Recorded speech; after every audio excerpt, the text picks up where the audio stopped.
পরিপূর্ণ জীবন ব্যবস্থা মানব জাতির ইহকালীন শান্তি এবং পরকালীন মুক্তি একমাত্র উপায় ইসলামের অনুসরণ।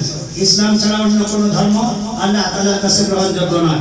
আল্লাহ তাআলা ইরশাদ করেন, ইন্না দীনা ইনদাল্লাহিল ইসলাম, নিশ্চয়ই আল্লাহর কাছে মনোনীত ধর্ম ইসলাম। সূরা আলে ইমরান আয়াত 19।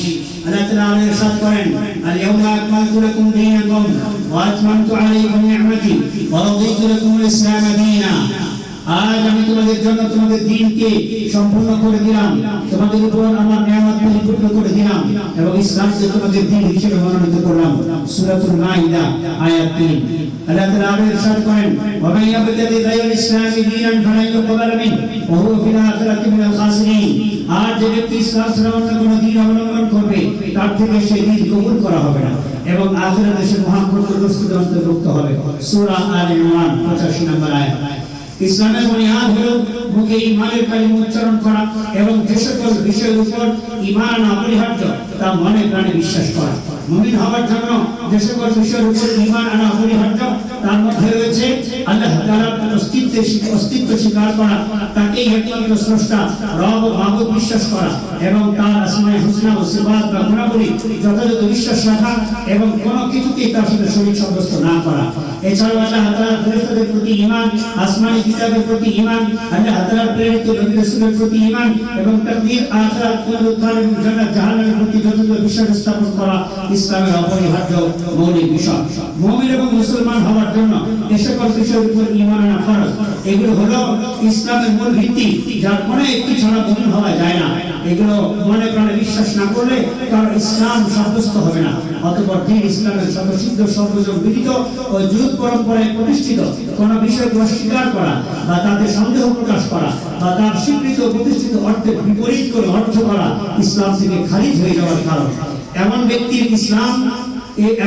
ইসলামে কোনো স্থান নেই। মুসলিম হিসেবে নিজেকে দাবি করার কোনো অধিকার তার নেই। খতমে নবুয়ত বিশ্বাস, আমরা যে খতমে নবুয়ত বলি, এখানে আমাদের এই খতমে নবুয়ত আকীদা খুব ভালো করে একটু বুঝতে হবে সবাই। দ্বীন ইসলামের অন্যতম মৌলিক আকীদা হলো খতমে নবুয়তের আকীদা, যা কোরআন হাদিসের অকাট্য দলিল ও যুগ পরম্পরায় প্রতিষ্ঠিত গোটা মুসলিম উম্মাহ ইজমা দ্বারা প্রমাণিত। ইজমার অর্থ হলো মানব জাতির হেদায়েতের জন্য আল্লাহ তাআলা হযরত আদম আলাইহিস সালামের মাধ্যমে পৃথিবীতে নবী প্রেরণের যে সূচনা করেছেন, মুহাম্মদুর রাসূলুল্লাহ সাল্লাল্লাহু আলাইহি ওয়াসাল্লামের মাধ্যমে তা পরিপূর্ণ করেছেন। মুহাম্মদ সাল্লাল্লাহু আলাইহি ওয়াসাল্লামের পর নতুন করে কেউ নবী হবে না। শরীয়তধারী কিংবা শরীয়তবিহীন কোন প্রকারের নবুয়ত কেউ লাভ করবে না, বরং সর্বদিক থেকে হযরত মুহাম্মদ সাল্লাল্লাহু আলাইহি ওয়াসাল্লাম সর্বশেষ নবী ও রাসূল। খতমে নবুয়তের এই আকীদা কুরআনুল কারীমের প্রায় 100 আয়াত ও শতাধিক হাদিস এবং গোটা মুসলিম উম্মাহর ইজমা দ্বারা প্রমাণিত। এটি ইসলামের এমন একটি আকীদা যার উপর ভিত্তি করে ইসলাম কিয়ামত পর্যন্ত চিরন্তন হয়। পক্ষান্তরে নতুন কোন নবীর আগমন স্বীকার করলে ইসলাম কিয়ামত পর্যন্ত স্থায়ী হতে পারে না।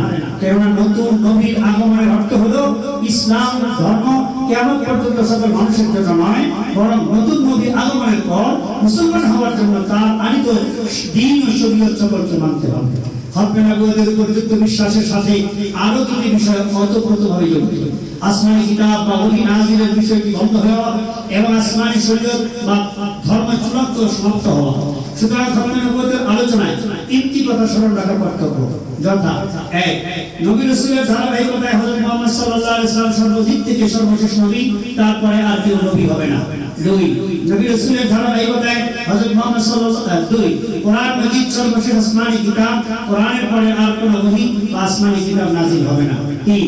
আল্লাহ তাআলার কাছে গ্রহণযোগ্য নাজাত ও মুক্তির একমাত্র ধর্ম ইসলাম। ইসলাম ছাড়া অন্য কোনো ধর্মে নাজাত বা মুক্তি মিলবে না। উল্লেখ্য, এই যে বিষয়ের সবগুলোতে কাদিয়ানী ধর্মের বিশ্বাস ইসলামী আকীদার সম্পূর্ণ বিপরীত। কোরআন মাজিদ ও হাদিস শরীফ থেকে খতমে নবুয়তের আকীদা, কোরআনুল কারীমের প্রায় 100 আয়াত এবং নবী সাল্লাল্লাহু আলাইহি ওয়াসাল্লামের শতাধিক হাদিস ভান্ডার থেকে সংক্ষিপ্ত এই কলিমার নমুনা স্বরূপ কয়েকটি নির্দিষ্ট উপস্থাপন করছি। পাঠ করার ক্ষেত্রে আমি কিছু রেফারেন্স উপস্থাপন শর্ট করব যাতে করে সময় আমরা কম নেই। এক পবিত্র কোরআন সুস্পষ্টভাবে আল্লাহ তাআলা ইরশাদ করেন, মা কানা মুহাম্মাদুন আবা আহাদিন মিন রিজালিকুম ওয়ালাকিন রাসূলুল্লাহি ওয়া খাতামান নাবিয়্যিন। মুহাম্মদ তোমাদের কোন পুরুষের পিতা নন, তিনি আল্লাহর রাসূল এবং সর্বশেষ নবী। আল্লাহ তাআলা ইরশাদ করেন, কুল ইয়া আইয়ুহান নাস ইন্নী রাসূলুল্লাহি ইলাইকুম জামিআ। বলো হে লোক সকল, আমি তোমাদের সকলের কাছে আল্লাহর রাসূল। হাদিসে পাকে রাসূল সাল্লাল্লাহু আলাইহি ওয়াসাল্লাম হযরত আলী রাদিয়াল্লাহু আনহুকে খেতাব করে বলেছেন, قال رسول الله صلى الله عليه وسلم لعلي أنت مني بمنزلة هارون من موسى إلا أنه لا نبي بعده। হযরত সাদ রাদিয়াল্লাহু তাআলা থেকে বর্ণিত রাসূলুল্লাহ সাল্লাল্লাহু আলাইহি ওয়াসাল্লাম আলী রাদিয়াল্লাহু তাআলাকে বলেছেন, তোমার এবং আমার সম্পর্ক মুসা ও হারুনের সম্পর্কের মতো, তবে হ্যাঁ আমার পরে কোনো নবী নেই।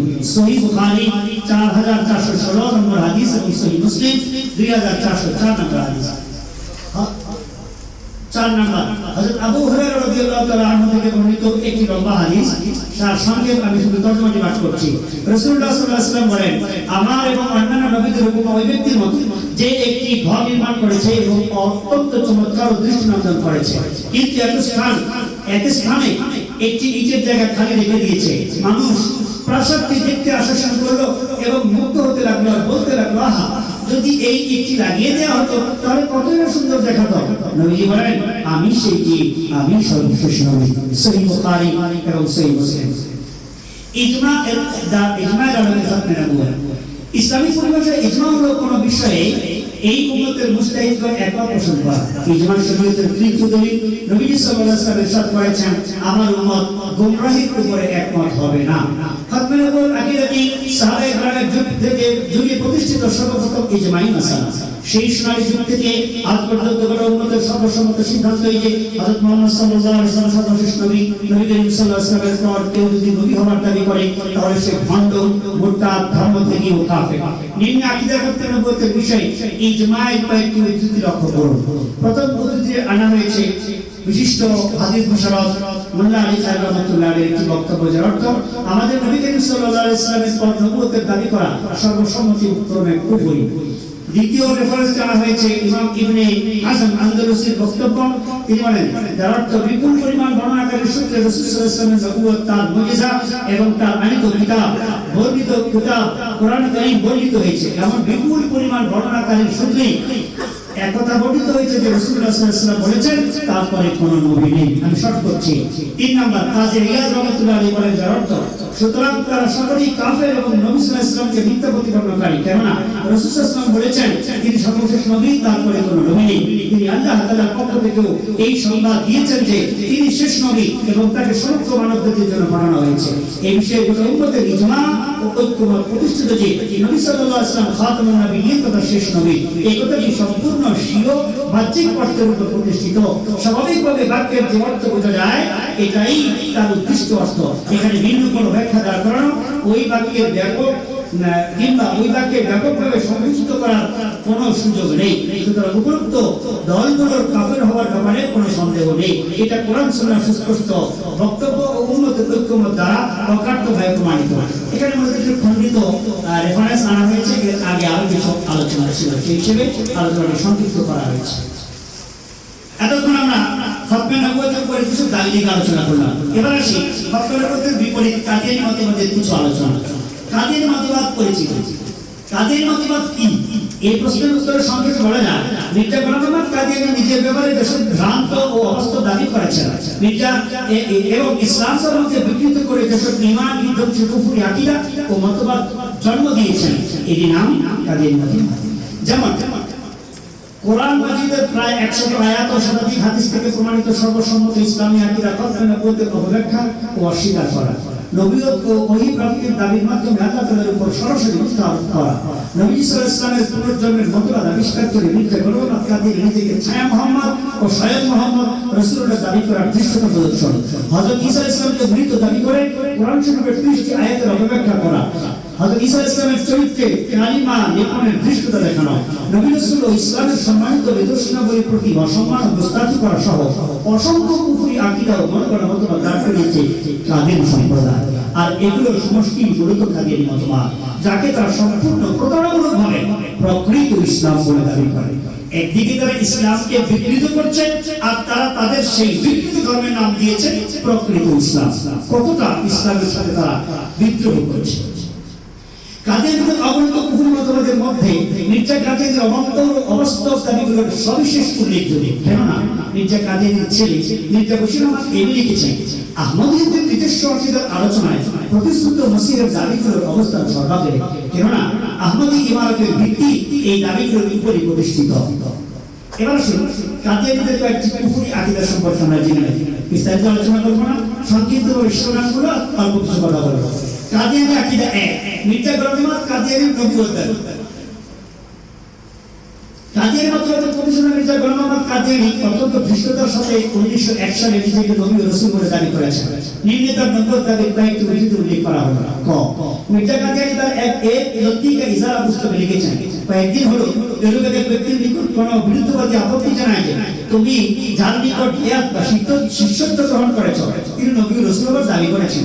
এর উত্তরে শুধু অস্বীকারযোগ্য শব্দ দেওয়া হয়েছিল, অথচ এর উত্তর সঠিক নয়। সত্য কথা এই যে আমার প্রতি অবতীর্ণ আল্লাহর পবিত্র ওহী সমূহে নবী, রাসূল ও মুরসালের শব্দ একবার দুবার নয়, শত শতবার বিদ্যমান রয়েছে। বলেন নাউজুবিল্লাহ। এই দৈনিক ইজারা পুস্তিকার বাংলা অনুবাদ একটি ভুল সংশোধন। এটি কাদিয়ানীদের একটি রিসালা। খ, একই পৃষ্ঠায় একটি অগ্রসর হয়ে লিখেছেন, হুয়াল্লাযী আরসালা রাসূলাহু বিল হুদা। এর স্পষ্টভাবে আমাকে রাসূল বলা হয়েছে। গ, একই পুস্তিকার দ্বিতীয় পৃষ্ঠায় লিখেছেন, দুনিয়া মে এক নবী আয়া, অর্থাৎ পৃথিবীতে একজন নবী এসেছেন। ঘ, একই পুস্তিকায় ষষ্ঠ পৃষ্ঠায় লিখেছেন, স্বয়ং খোদাতাআলা যখন আমাকে নবী ও রাসূল আখ্যা দিয়েছেন তখন আমি কিরূপে এটা প্রত্যাখ্যান করতে পারি। এই কয়েকটা মাত্র এখানে সংযোগ করার জন্য আমরা রেফারেন্স তুলে দিয়েছি, আর না হলে রেফারেন্স অসম্ভব। কাদিয়ানীর আকীদা 2, মির্জা কাদিয়ানী স্বয়ং মুহাম্মদুর রাসূলুল্লাহর দাবি। অর্থাৎ মির্জা গোলাম আহমদ কাদিয়ানী যেহেতু নবী দাবি করেছে, শুধু এতটুকু নয়, সে দাবি করে যে সে নিজেই মুহাম্মদ। কারণ তার আবিষ্কৃত মতবাদ হইল যে নবীজি নাকি এই দুনিয়াতে দ্বিবার আসবেন, একবার আগে এসেছেন আর একবার পরবর্তীতে আসবেন। সেই যে পরবর্তীতে আসবেন সেই পরবর্তীতে আসলে মির্জা গোলাম আহমদের সুরত সে বলে নাউজুবিল্লাহ। এই হলো খোলাসা কথা। আমি এবার আপনাকে পাঠ করছি। মির্জা কাদিয়ানী লিখেছেন, আমার এই পুস্তকেই উক্ত ওহীর সাথে আমার এই ওহী আছে, মুহাম্মাদুর রাসূলুল্লাহ ওয়াল্লাযীনা মা'আহু আশিদ্দাউ আলাল কুফার। এই ওহীতে আমার নাম মুহাম্মদ রাখা হয়েছে এবং রাসূল। বলেন না নাউজুবিল্লাহ। আমি খরটা ছেড়ে যাচ্ছি সংক্ষিপ্ত করার জন্য, আপনারা পড়ে নিয়ে। গ, বিষয়টি ব্যাখ্যা করে মির্জা কাদিয়ানী ছেলে মির্জা বশির আহমদ এভাবে লিখেছেন, মানে সে নিজে মুহাম্মদ আর লা ইলাহা ইল্লাল্লাহ মুহাম্মাদুর রাসূলুল্লাহ। খেয়াল করেন, আমরা মুহাম্মাদুর রাসূলুল্লাহ এই কথাটা আপনাদেরকে একটু দৃষ্টি আকর্ষণ করছি। আমরা যখন কালিমা শরীফ পড়ি লা ইলাহা ইল্লাল্লাহ মুহাম্মাদুর রাসূলুল্লাহ, এই মুহাম্মাদুর রাসূলুল্লাহর ব্যাখ্যায় আমাদের কল্পনায় কোন ব্যক্তি থাকে? যিনি আব্দুল্লাহর পুত্র, যিনি মক্কায় জন্মগ্রহণ করেছেন, হিজরত করে মদিনায় গিয়েছেন, যিনি জীবনে 88 দিন যুদ্ধ করেছেন। কি বলেন ঠিক না? এই যে ব্যক্তি তিনি হলেন মুহাম্মাদুর রাসূলুল্লাহ। কিন্তু কাদিয়ানীরা একই কালেমা পড়ে মুহাম্মাদুর রাসূলুল্লাহ বলে তারা মির্জা গোলাম আহমদ কাদিয়ানীকে তাদের কল্পনায় উল্লেখ করে। এখন বলেন কালেমার শব্দ এক, অর্থ কি এক? এই কথা নিয়ে সামনে ব্যাখ্যা দেখেন। বিষয়টি ব্যাখ্যা করে মির্জা কাদিয়ানীর ছেলে মির্জা বশির আহমদ এমনি লিখেছেন, আমাদের নতুন কালেমার প্রয়োজন নেই। কেননা মসিহ মুহাম্মদ মির্জা কাদিয়ানী নবী সাল্লাল্লাহু আলাইহি সাল্লাম থেকে আলাদা কেউ নন। তিনি নিজেই বলেছেন আমার অস্তিত্ব তার অস্তিত্ব। আর বলেন যে ব্যক্তি আমার ও মুস্তাফার মাঝে পার্থক্য করে সে আমাকে চেনেনি, আমাকে দেখেনি। এই পার্থক্যটা না থাকার কারণ হলো আল্লাহর ওয়াদা ছিল তিনি খাতামুন নবিয়্যিনকে আবার দুনিয়াতে পাঠাবেন। নাউজুবিল্লাহ। যেমন আখারিনা কালাম থেকে স্পষ্ট। সুতরাং মসিহ মুহাম্মদ স্বয়ং মুহাম্মদুর রাসূলুল্লাহ যিনি ইসলাম প্রচারের জন্য দ্বিতীয়বার দুনিয়াতে আগমন করেছেন। নাউজুবিল্লাহ। তাই আমাদের নতুন কালিমার প্রয়োজন নেই। হ্যাঁ, মুহাম্মদুর রাসূলুল্লাহর স্থানে অন্য কেউ আসলে নতুন কালিমার প্রয়োজন হতো। এই যে কথাটা খুব ভালো করে আপনাদের কি স্পষ্ট হয়েছে কথাটা? যে তারাও কালিমা পড়ে, যেমন একটা প্রশ্ন করে যে আমি কালিমা পড়ি, আমাদেরকে কাফের কেন বলেন? এবার আপনিই বলেন কালিমা পড়ে যদি এই ব্যাখ্যা কেউ করে তাহলে কি সে মুসলমান থাকতে পারে? স্পষ্ট কথা উল্লেখ করে অর্থ হলো কালিমা পাঠ করে কোনো মুসলমান যখন বলে মুহাম্মাদুর রাসূলুল্লাহ, তখন মুসলমানদের উদ্দেশ্য থাকে আরবের দুলাল খাজা আব্দুল্লাহ রৌশি ও আমিনার গর্ভে জন্ম নেওয়া আল্লাহ তাআলা প্রেরিত শেষ নবী হযরত মুহাম্মদ সাল্লাল্লাহু আলাইহি সাল্লাম। পক্ষান্তরে কাদিয়ানীরা একই কালিমা পাঠ করে মুহাম্মাদুর রাসূলুল্লাহর উদ্দেশ্য করে মির্জা গোলাম কাদিয়ানীকে। কালিমার শব্দ এক কিন্তু অর্থ ও মর্ম সম্পূর্ণ ভিন্ন। তিন নম্বর কাদিয়ানি আকীদা। যে ব্যক্তি মির্জা কাদিয়ানির প্রতি ঈমান রাখে না সে কাফের ও জাহান্নামী। একটি রেফারেন্স উল্লেখ করব, আমি সামনে চলে যাব। মির্জার প্রতি ইলহাম আল্লাহ তাআলা আমাকে জানিয়েছেন, যার কাছে আমার দাওয়াত পৌঁছালো কিন্তু সে আমাকে গ্রহণ করলো না, সে মুসলমান না। তাজকিরা নামক একটি গ্রন্থ সে রচনা করেছে, সেটাকে তার ওহী বলে চালিয়ে দেয়। কোরআনের কিতাবের মতো তারা এই গ্রন্থকে সম্মান করে।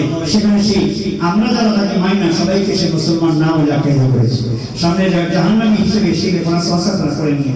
চার নম্বর কাদিয়ানি আকীদা, মির্জার কল্পনা প্রসূত ইলহাম কোরআনের মতো অকাট্য বিশ্বাসযোগ্য। রেফারেন্স আপনারা পড়ে নিয়ে। পাঁচ নম্বর আকীদা, হযরত ঈসা আলাইহিস সালামকে জীবিত বিশ্বাস করা মহাশিরক। বলে দেন নাউযুবিল্লাহ। আল্লাহ রাব্বুল আলামিন কোরআনে বলেছেন, হাদিসের মধ্যে স্পষ্ট করে এসেছে, মুতাওয়াতিরের মধ্যে, অথচ সে বলছে এটা বিশ্বাস করা শিরক। রেফারেন্স আপনারা পড়ে নেবেন। তবে দৃষ্টি আকর্ষণ আমি করছি, দৃষ্টি আকর্ষণ। অথচ ইসলামের বিশ্বাস মতে হযরত ঈসা আলাইহিস সালাম আল্লাহ তাআলা প্রেরিত একজন মহিমান্বিত নবী ও রাসূল।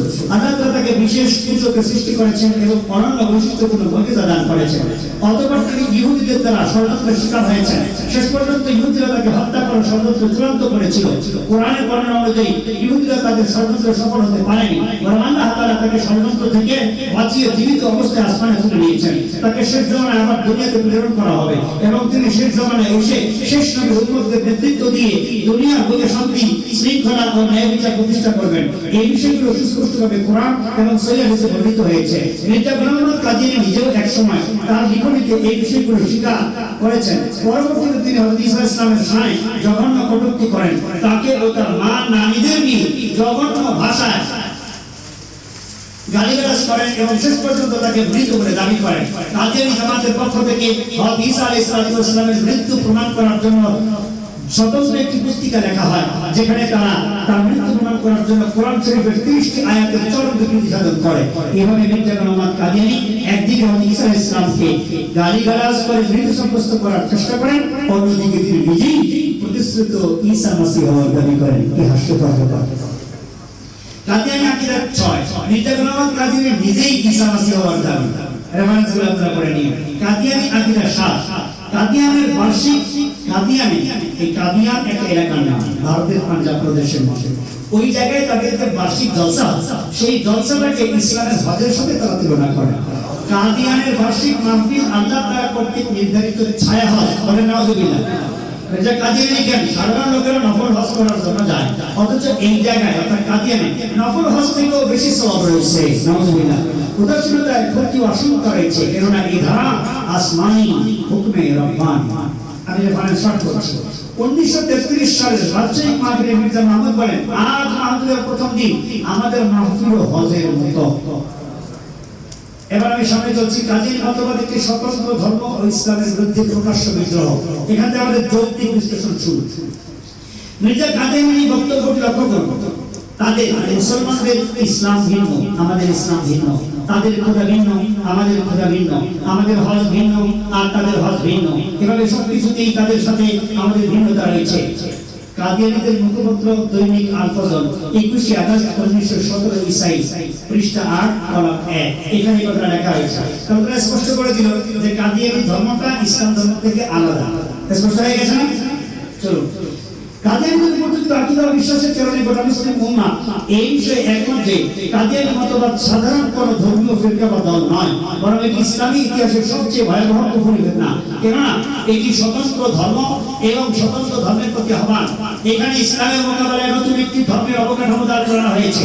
ইসলামী শিআর বা ধর্মের নিজস্ব প্রতীকের বিপরীতে আলাদা শিআর, পবিত্র স্থানের বিপরীতে আলাদা পবিত্র স্থান, কেন্দ্রের মোকাবেলায় অন্য কেন্দ্র, কিতাবের বিপরীতে আলাদা কিতাব, ভালোবাসা ভক্তি শ্রদ্ধার স্থানে অন্য ভালোবাসা ভক্তি শ্রদ্ধা, এবং এক চিন্তা ও দৃষ্টিভঙ্গির স্থানে অন্য চিন্তা ও দৃষ্টিভঙ্গি।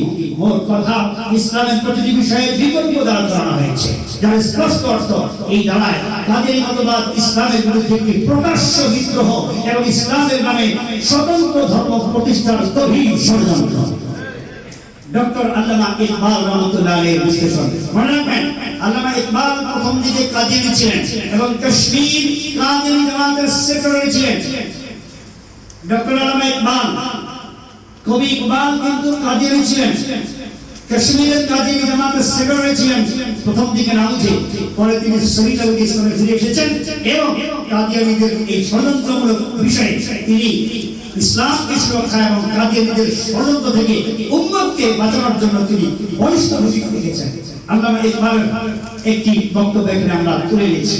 ডক্টর আল্লামা ইকবাল বলেন, এই স্তরে আল্লামা ইকবালের বাস্তব ভিত্তিক বিশ্লেষণ পরিচালনার জন্য তিনি বলেন, ইসলাম একটি ধর্ম যার সুনির্দিষ্ট একটি পরিচয় রয়েছে, আর তা হলো এক বিপক্ষের প্রতি ঈমান, সকল নবী রাসূলের প্রতি ঈমান এবং রাসূল করিম সাল্লাল্লাহু আলাইহি ওয়াসাল্লাম সর্বশেষ নবী ও রাসূল হওয়ার প্রতি ঈমান।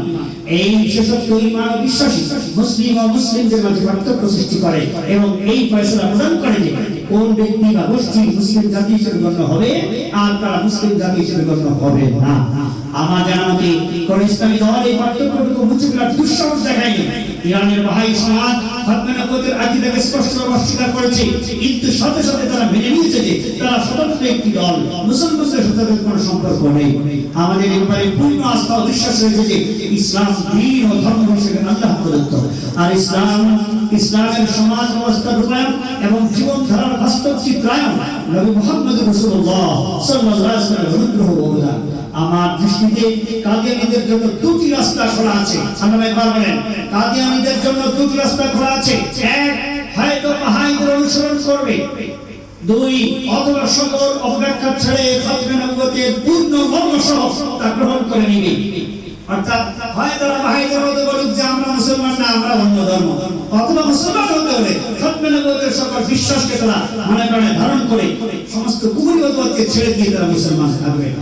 বস্তুত কাদিয়ানীদের সকল বিকৃতি ও অপব্যাখ্যার টার্গেট হলো ইসলামের পরিচয় বহন করে রাজনৈতিক সুবিধা অর্জন করা। কাদিয়ানীদের সম্পর্কে এইবার আমরা সামনে আনব ইসলামী বিশ্ব সংস্থাগুলো, বিভিন্ন আদালতের বিভিন্ন সিদ্ধান্ত এবং বিভিন্ন এসেম্বলির সিদ্ধান্ত। কাদিয়ানী সম্পর্কে রাবেতা এবং ওআইসির সিদ্ধান্ত। এক, রাবেতাতুল আলামিল ইসলামী মুসলিম ওয়ার্ল্ড লীগ 1974 ইংরেজি 10 এপ্রিল মোতাবেক 1493 হিজরি রবিউল আউয়াল মাসে রাবেতার সদর দপ্তর মক্কা মুকাররমায় 144 ইসলামী সংগঠনের এক আন্তর্জাতিক মহাসম্মেলন অনুষ্ঠিত হয়। এই সম্মেলনে সর্বসম্মতিক্রমে নিম্নলিখিত সিদ্ধান্ত গৃহীত হয়। এক, কাদিয়ানী মতবাদ যা আহমদিয়া নামে পরিচিত তারা সম্পূর্ণ ইসলামের গণ্ডি বহির্ভূত। খ, যারা তাদের মতবাদ গ্রহণ করে তারা মুসলিম ধর্ম থেকে হিসেবে গণ্য। গ, কাদিয়ানী মতবাদ বিশ্বাসীদের মুসলিম হওয়ার দাবি কেবলই বিভ্রান্তি সৃষ্টির অপচেষ্টা ও প্রতারণা। ফিক একাডেমি এই সম্মেলন ঘোষণা করেছে যে সকল মুসলিম রাষ্ট্রপ্রধান, স্কলার, চিন্তাবিদ এবং সংশ্লিষ্ট সকলের অবশ্য পালনীয় দায়িত্ব হল গোটা বিশ্বে এই ইসলাম বিদ্বেষী মতবাদ ও এই অনুসারীদের প্রতিরোধ করা। দুই, ইসলামী সহযোগিতা সংস্থা ওআইসি 1985 ঈসাই সালের 22 থেকে 28 ডিসেম্বর মোতাবেক 1406 হিজরি 10 থেকে 26 রবিউল আউয়াল পর্যন্ত সৌদি আরবের জেদ্দায় ইসলামী সহযোগিতা সংস্থা ওআইসি আন্তর্জাতিক ফিক একাডেমির দ্বিতীয় অধিবেশন অনুষ্ঠিত হয়। এই যে সাউথ আফ্রিকার ক্যাপটাউন ইসলামিক ফিক একাডেমির পক্ষ থেকে একটি ফতোয়া উত্থাপন করা হয় এবং কাদিয়ানী সম্প্রদায় কি মুসলিম নাকি অমুসলিম এই সম্পর্কে ইসলামী শরিয়ার সিদ্ধান্ত জানতে চাওয়া হয়। উক্ত সম্মেলনে আলোচনা পর্যালোচনার পর নিম্নোক্ত সিদ্ধান্ত গৃহীত হয়।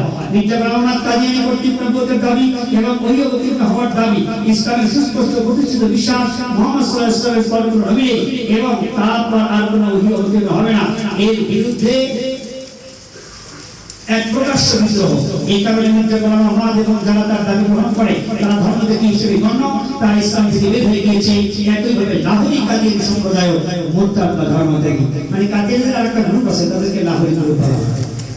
ওআইসির বাগদাদ সম্মেলনে বাংলাদেশের ধর্মমন্ত্রী 1989 সালে বাগদাদে অনুষ্ঠিত ওআইসি সম্মেলনে সর্বসম্মতিক্রমে কাদিয়ানীদের অবস্থান ঘোষণা করা হয়।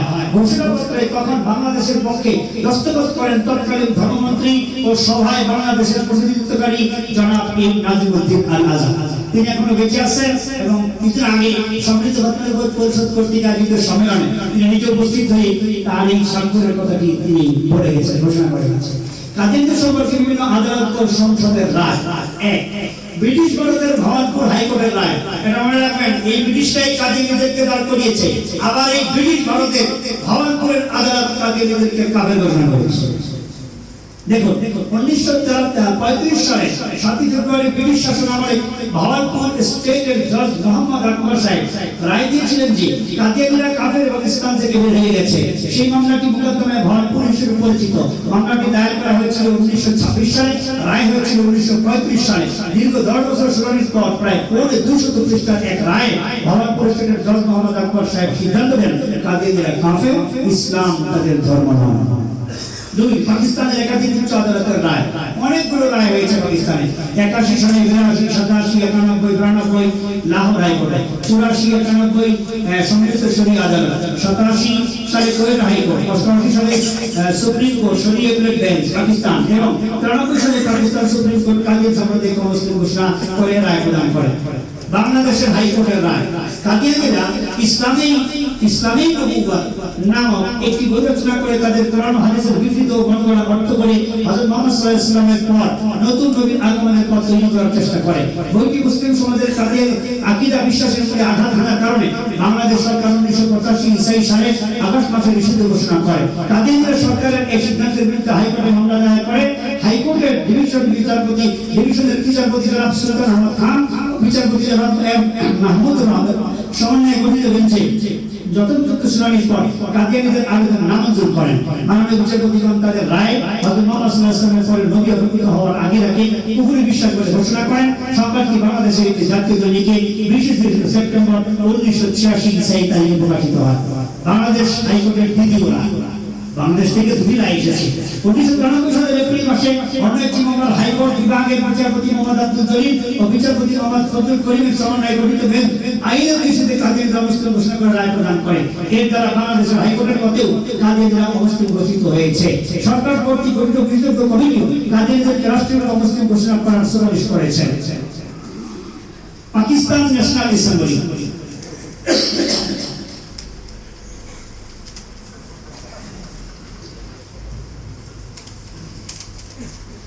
7 সেপ্টেম্বর 1974 ইসাই সালে পাকিস্তানের জাতীয় অ্যাসেম্বলি সর্বসম্মতিক্রমে কাদিয়ানীদেরকে সংখ্যালঘু মুসলিম ঘোষণা দেয়। পাকিস্তানের জাতীয় অ্যাসেম্বলি দীর্ঘ 32 দিন কাদিয়ান নেতা ও তাদের প্রিয় খলিফা মির্জা নাসির সাথে শুনানির পর এই সিদ্ধান্ত গৃহীত হয়। তখন পাকিস্তান পিপলস পার্টি প্রধান জুলফিকার আলী ভুট্টো ক্ষমতায় ছিলেন। অতঃপর 84 সালে প্রেসিডেন্ট জিয়াউর আমলে কাদিয়ানীদের বিরুদ্ধে ইসলামী পরিভাষা ব্যবহার নিষিদ্ধ করে আইন পাস করা হয় এবং আইন অমান্য করলে তার শাস্তির বিধানে 2টি ধারা সংযুক্ত করা হয়। আজান হয়েছে, আমরা জামাতের 15 মিনিট আগে নামাজের জন্য বিরতি দেব। এর মধ্যে নামাজের প্রবন্ধ পাঠ সমাপ্ত করব ইনশাআল্লাহ। সংখ্যালঘু ও মোরতাদ, এই কথাটা মনে রাখবেন। এই ছোট্ট প্যারা অত্যন্ত গুরুত্বপূর্ণ। মৌলিকভাবে কাদিয়ানীরা ধর্মত্যাগী বা মোরতাদ। কেননা তারা রাসূল সাল্লাল্লাহু আলাইহি ওয়াসাল্লামের পরে নবুয়তের মিথ্যা দাবিদার মির্জা গোলাম আহমদ কাদিয়ানীর উপর ঈমান আনার মাধ্যমে ইসলাম ছেড়ে ইসলামের মোকাবেলায় নতুন একটি ধর্ম গ্রহণ করেছে।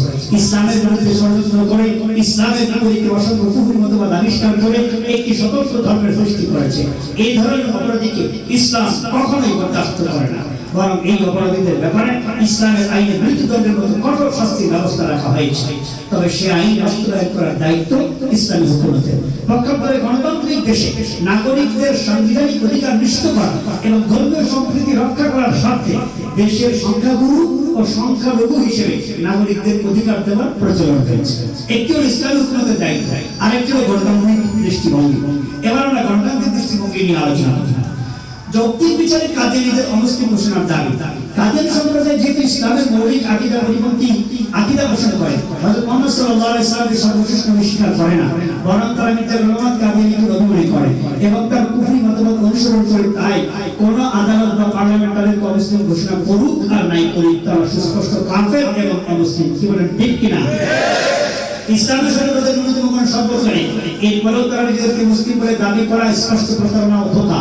একটি বিষয় আলাদাভাবে ভালোভাবে অনুধাবন করতে হবে। বাংলাদেশে বিভিন্ন ধর্মাবলম্বীদের বসবাস রয়েছে, প্রত্যেকেই স্ব ধর্ম পালনের সম্পূর্ণ স্বাধীন। বাংলাদেশ সংবিধান প্রত্যেক ধর্মীয় সম্প্রদায়কে নিজ নিজ ধর্ম প্রচার সংরক্ষণ করার অধিকার দিয়েছে। তবে কোনো ব্যক্তি, দল বা সংগঠন কর্তৃক কোনো ধর্মকে বিকৃত করা কিংবা নিজেদের ধর্ম পরিচয় গোপন করে অন্য ধর্মের পরিচয় ধারণ করা, এই ধরনের কাজের অধিকার সংবিধানে নেই, বরং এগুলো সংবিধান পরিপন্থী ও শান্তি শৃঙ্খলা বিনষ্টকারী অনৈতিক কাজ। সংবিধান প্রত্যেক নাগরিকের ধর্ম পালনের স্বাধীনতা দেয়, তবে কাউকে কোনো ধর্মের বিকৃতি সাধন কিংবা নিজের ধর্ম পরিচয় গোপন করে অন্য ধর্মের পরিচয় ব্যবহার করার অধিকার দেয় না। সংবিধানের দৃষ্টিতে এটা শাস্তিযোগ্য অপরাধ এবং সুস্পষ্ট প্রতারণা। সুতরাং কোনো ব্যক্তি, দল বা সংগঠন এ ধরনের কর্মকাণ্ডে জড়ালে জনগণের ধর্মীয় অধিকার সুরক্ষা এবং সমাজের শান্তি শৃঙ্খলা বজায় রাখার নিমিত্তে তাদেরকে এ ধরনের প্রতারণামূলক কর্মকাণ্ড থেকে নিবৃত্ত করা সরকারের দায়িত্ব। কাদিয়ানীরা একটি ভিন্ন ধর্মের অনুসারী হওয়া সত্ত্বেও নিজেদের মুসলিম বলে দাবি করা, নিজেদের উপাসনালয়কে মসজিদ বলে প্রচার করা, ইসলামের কালিমাকে নিজেদের জন্য ব্যবহার করা, এটা রাষ্ট্র, সমাজ, সরকার ও জনগণের সঙ্গে স্পষ্ট প্রতারণা, যা তারা যুগ যুগ ধরে করে আসছে। আর এই কারণে বিভিন্ন সময় দেশের বিভিন্ন স্থানে অস্থিতিশীল পরিস্থিতিও তৈরি হচ্ছে। সুতরাং মুসলমানদের ধর্মীয় স্বতন্ত্র ও অধিকার সুরক্ষা এবং সরকার ও জনগণকে প্রতারণার হাত থেকে বাঁচানোর জন্য কাদিয়ানীদেরকে অবিলম্বে অমুসলিম ঘোষণা করা এবং তাদের জন্য আলাদা ধর্ম পরিচয় নির্ধারণ করা বর্তমান সময়ের অতীব গুরুত্বপূর্ণ একটি দাবি।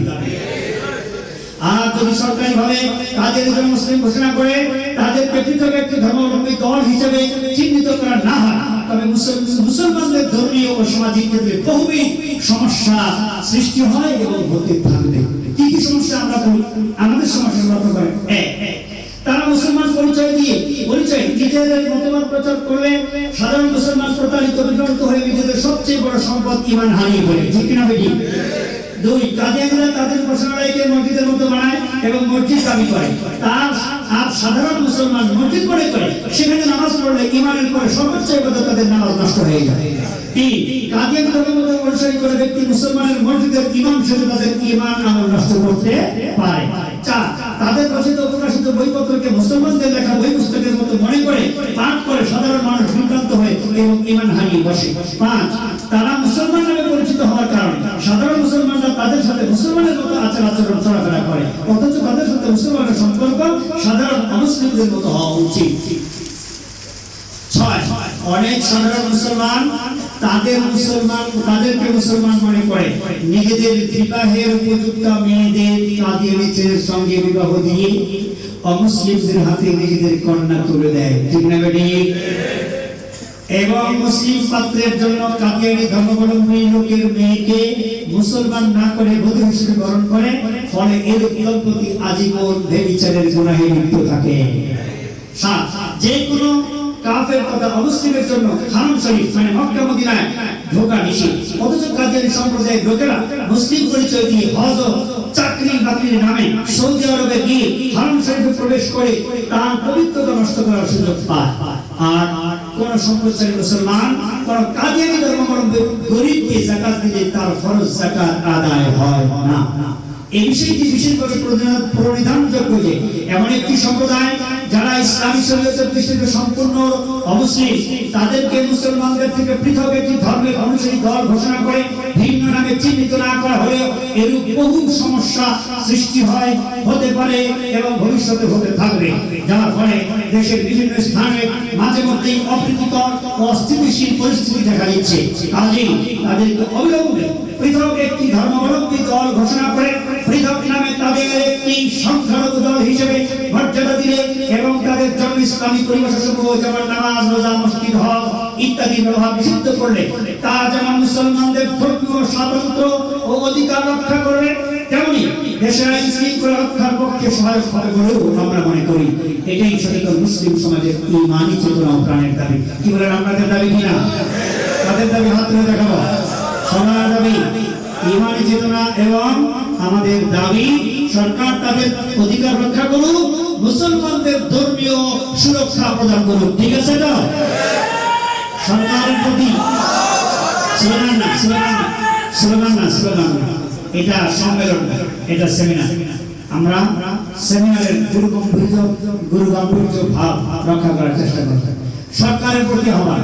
সুতরাং গণপ্রজাতন্ত্রী বাংলাদেশ সরকারের কাছে দেশের সংখ্যাগুরু নাগরিকদের জোর দাবি হল মুসলিম বিশ্বের আদালত সমূহের রায় এবং আন্তর্জাতিক সর্বোচ্চ ইসলামী সংস্থা ওআইসির সিদ্ধান্তের প্রতি শ্রদ্ধা রেখে ওআইসির সদস্য দেশ হিসেবে বাংলাদেশ সরকারের উচিত অবিলম্বে কাদিয়ানীদেরকে সরকারিভাবে সংখ্যালঘু মুসলিম ঘোষণা করা এবং তাদের জন্য ইসলামী পরিভাষাসমূহের ব্যবহার নিষিদ্ধ করা। আল্লাহ তাআলা সকলের কল্যাণের ফয়সালা করুন। আমিন।